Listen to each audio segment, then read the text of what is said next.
Olá a todos, graça e paz. Hoje a nossa palavra se encontra no livro de Gênesis, no capítulo 3, versículos de 17 a 19, que eu vou ler agora.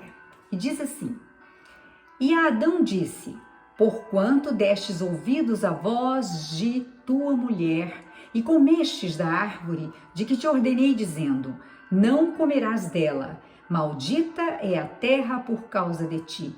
Com dor comerás dela todos os dias de tua vida. Espinhos e cardos também te produzirá, e comerás a erva do campo. No suor do teu rosto comerás o teu pão, até que te tornes a terra, porque dela fostes tomado, porquanto és pó, e em pó te tornarás. Glória a Deus por esta palavra. Após a queda de Adão e Eva pelo pecado, como nós vimos aqui no versículo, Deus lançou uma maldição sobre o homem, uma maldição sobre Adão e Eva, sobre a serpente e sobre a terra. Quando nós lemos aqui, olha, não comerás dela, maldita é a terra por causa de ti. Então o pecado cometido por Adão e Eva fez com que houvesse uma maldição divina sobre eles e sobre a terra. Então Adão teve que ser expulso do jardim do Éden e passar a lavrar a terra, com o suor do rosto comer do seu fruto. Então todas as maldições que foram lançadas alcançaram todo o planeta, toda a terra e também a vida deles e a nossa, que somos descendentes deles. Nós também recebemos a maldição lançada por Deus por causa do pecado que entrou no mundo. Quando o pecado entrou no mundo, junto entrou a morte, as enfermidades, a vingança, o ódio e todas as coisas que são do mal. Mas nós recebemos de Deus, na sua infinita bondade, a presença do Senhor Jesus. Deus tinha um plano de salvação. Então ele enviou o seu filho, Jesus. Ele permitiu que Jesus viesse até nós, viver no meio de nós, para se tornar o sacrifício para quebrar essa maldição. O amor de Deus por toda a criatura fez com que ele fizesse esse plano. Então, quando Jesus foi pregado na cruz, ele levou sobre si todas as nossas culpas, os nossos pecados, as nossas enfermidades. Ele quebrou a maldição lançada sobre a vida de Adão e Eva e de todos os homens descendentes deles. Quando você aceita o Senhor Jesus como seu Senhor e Salvador, você passa a ser perdoado dos seus pecados. Então aquela distância e aquela maldição, elas são quebradas. A distância de Deus e a maldição é quebrada. E você passa a fazer parte dos filhos de Deus. Jesus levou sobre si toda a maldição. Em Deuteronômio, na Bíblia, que mesmo no Velho Testamento, nós lemos que maldito é aquele que é pregado no madeiro. Jesus se tornou maldito por nossa causa, se tornou maldito por nossa causa para nos salvar, para que nós fôssemos perdoados deste pecado original e de todos os pecados que nós cometemos no nosso passado, presente e futuro.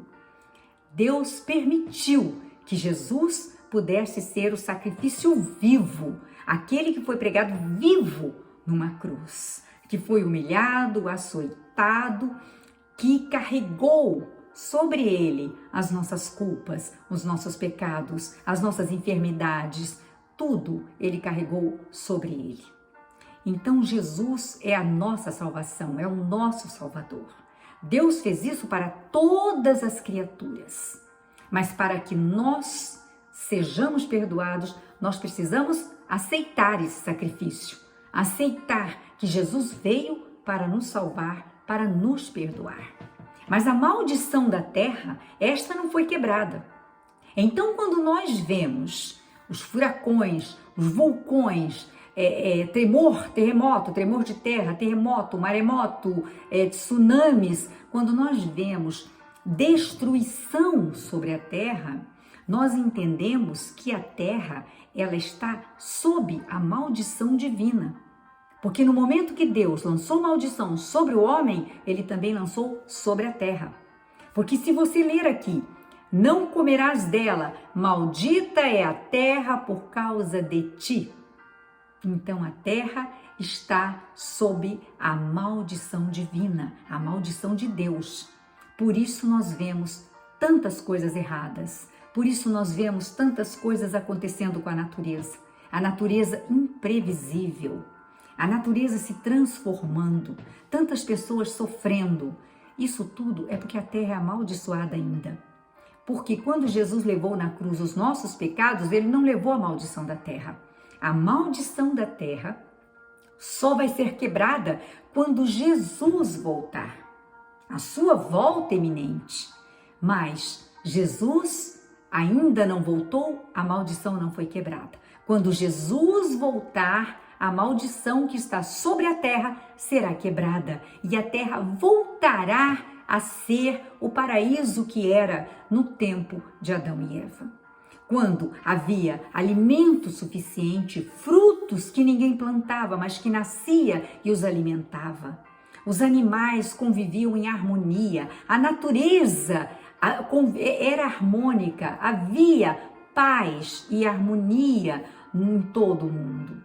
E depois disso, nós convivemos com todas as coisas que são coisas do mal, são ódios, são vinganças, são coisas terríveis que acontecem com o homem e com a natureza. Então nós cremos na palavra de Deus e encontramos na palavra de Deus e em Jesus a paz que nós precisamos ter e a fé e a esperança para aguardar o momento que Jesus irá voltar. E está próximo esse momento, muito próximo. Por isso nós sempre falamos quando pregamos que é necessário que você esteja preparado para a volta de Jesus. Os sinais são claros, claros como o dia. Nós temos visto muitas coisas acontecerem, profecias se cumprindo. A volta de Jesus é iminente. A volta de Jesus está próxima. Há quem diga que desde criancinha, desde muitos anos, os crentes dizem que a volta de Jesus vai acontecer brevemente. E o tempo vai passando e os anos vão passando e ela não acontece. Mas, meus amados irmãos, agora a coisa é séria.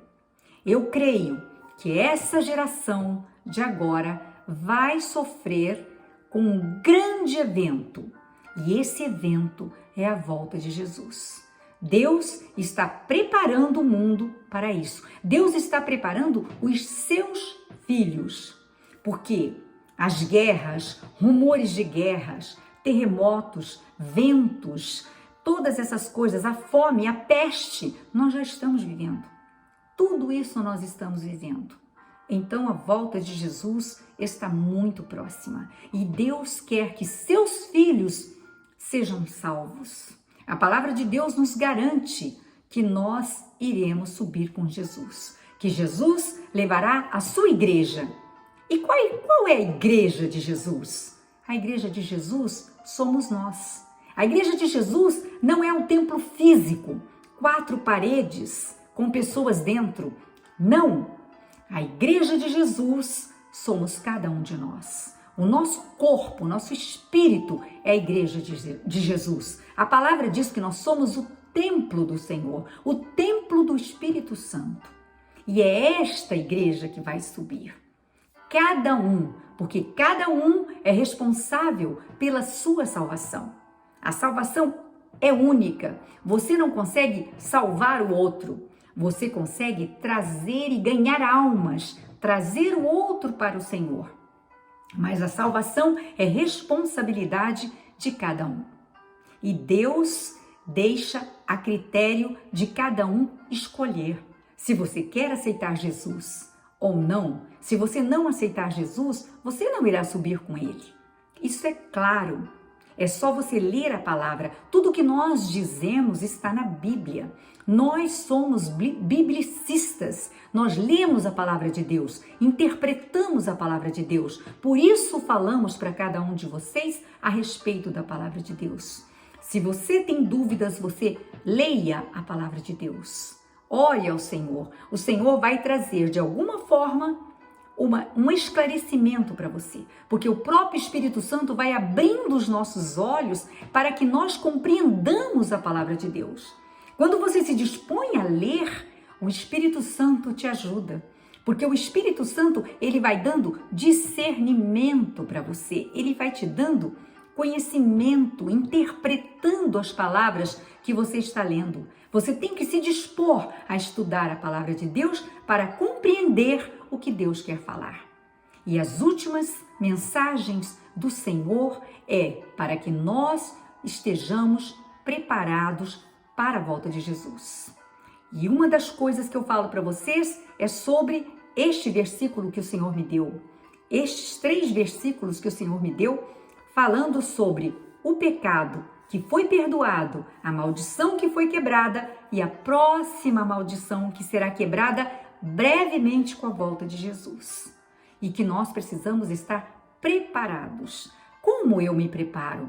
Eu me preparo estudando e lendo a palavra de Deus para compreender e para agir dentro daquilo que é o ensinamento de Deus para cada um de nós. Orando ao Senhor, perdoando as coisas, as mágoas, as coisas que nós temos que perdoar das outras pessoas que nos magoaram. Estar preparado é estar em oração, é tendo uma vida condizente com os ensinamentos de Jesus. Só assim você será a igreja que o Senhor virá buscar. Essa é a palavra que eu gostaria de deixar para vocês essa semana e eu peço em nome de Jesus que o Senhor abençoe a cada um.